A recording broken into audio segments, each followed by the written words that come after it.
Le football est un sport populaire depuis de nombreuses années. Et comme toute chose qui dure, ce sport a son lot d'anecdotes, d'histoires insolites. Alors elles passent parfois inaperçues et d'autres fois font les gros titres des médias. Quoi qu'il en soit, je suis là pour vous rappeler ces moments curieux et souvent rigolos. Je vais donc dans cette vidéo vous présenter un peu pêle-mêle, dédicace les vrais comprendront et auront la référence, plusieurs de ces anecdotes. Si vous en avez d'autres en tête, n'hésitez pas à les partager en commentaire et comme d'habitude, pensez à vous abonner et à me suivre sur mon Instagram pour avoir en avance dans la semaine le thème de la vidéo qui sera abordé le week-end suivant.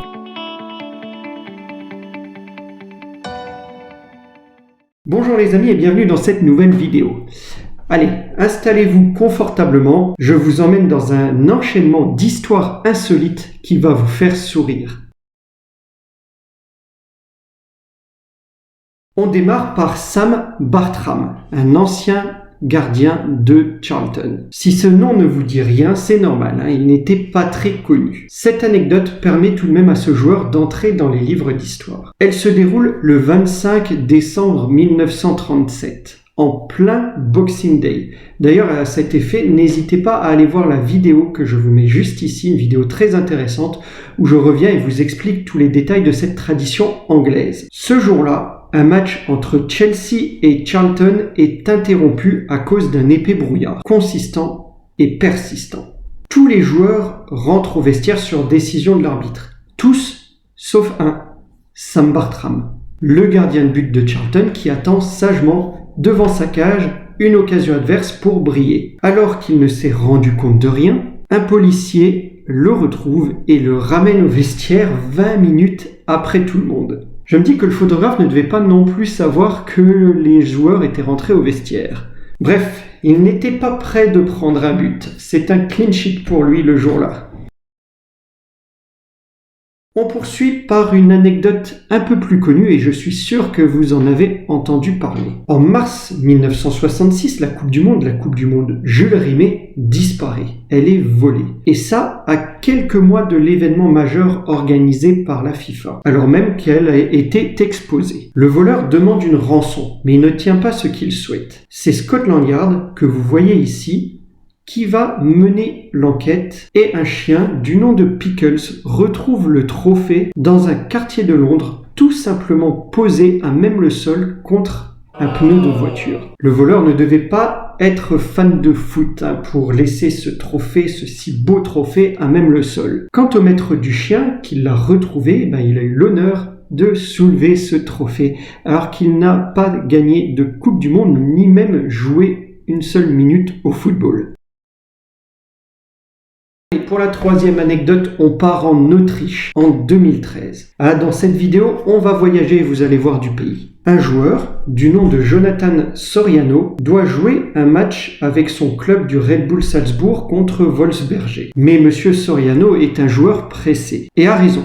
Sa femme doit accoucher dans quelques heures et il ne veut absolument pas rater ce moment. D'un autre côté, il ne veut pas non plus décevoir son club qu'il a en effet autorisé à aller assister à la naissance, mais qu'il a tout de même inscrit sur la feuille de match. Qu'importe, Soriano ne décevra personne. Il se l'est juré. Il assiste à la naissance du bébé en compagnie de sa femme et se rend au match. Il arrive alors lors de la mi-temps. Il rentre en seconde mi-temps pour la deuxième partie du match et claque un triplé. Son équipe gagne 6-2. Voilà un exemple d'époux assumant son devoir et de professionnel assumant ses responsabilités.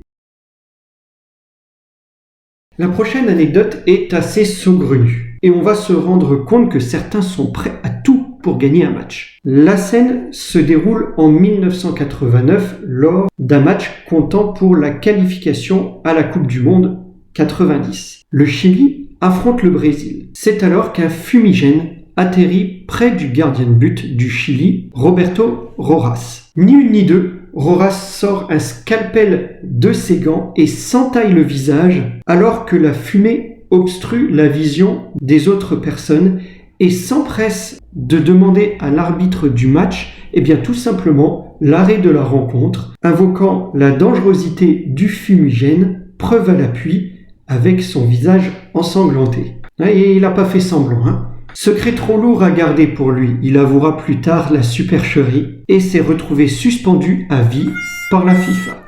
Il assiste maintenant au match depuis les tribunes. Mais vous vous posez certainement la même question que moi. Pourquoi avoir pris un scalpel dans son gant? À quoi cet objet aurait pu lui servir? Allez, la suivante va vous montrer qu'on peut aller au bout de ses idées quand on a des valeurs plus fortes que tout. Et même si disputer une Coupe du Monde est le rêve le plus fou pour n'importe quel joueur, eh bien l'équipe indienne aurait pu participer à l'édition de la Coupe du Monde 1950, mais elle a déclaré forfait. Pour quelle raison, vous allez me dire? Oui tiens, pour quelle raison? Explique-nous ça. J'y viens. Eh bien le trajet pour se rendre au Brésil était trop coûteux. C'est la première raison, mais ce n'est pas la seule. La raison majeure est que les joueurs de l'Inde voulaient surtout jouer pieds nus. La FIFA était conciliante et a bien voulu participer aux frais de déplacement de l'équipe nationale, mais ne pouvait pas accepter que les joueurs jouent sans chaussures. L'Inde, du coup, ne s'est finalement pas rendue à l'événement. L'honneur plus fort que tout. Bon, vous connaissez tous Ronaldo, le joueur brésilien. J'espère ne pas dénaturer l'image auprès des fans avec cette anecdote, et ce n'est pas le but. Eh bien, il a dû jouer la Copa América 1999 en couche-culotte. Véridique. Alors en surpoids, il devait prendre des médicaments qui avaient pour effet secondaire d'être laxatifs. Ce qui n'a pas empêché le Brésil de remporter cette Copa América et Ronaldo de marquer 5 buts en jouant comme un gros bébé et en les défenses adverses. Nous partons maintenant pour l'Argentine et plus précisément lors d'un match de la Coupe du Monde 78 opposant la France à la Hongrie. L'anecdote est connue, mais je la rappelle. La France a perdu ses 2 premiers matchs face à l'Italie et l'Argentine et est déjà éliminée. Alors que les équipes s'échauffent, Henri Michel remarque sous les survêtements de l'équipe hongroise un bout de maillot blanc. Et ça l'intrigue. Mince! Lui et ses coéquipiers sont également en blanc. Il va voir le capitaine hongrois pour lui demander quelle est la couleur de leur maillot sous leurs survêtements.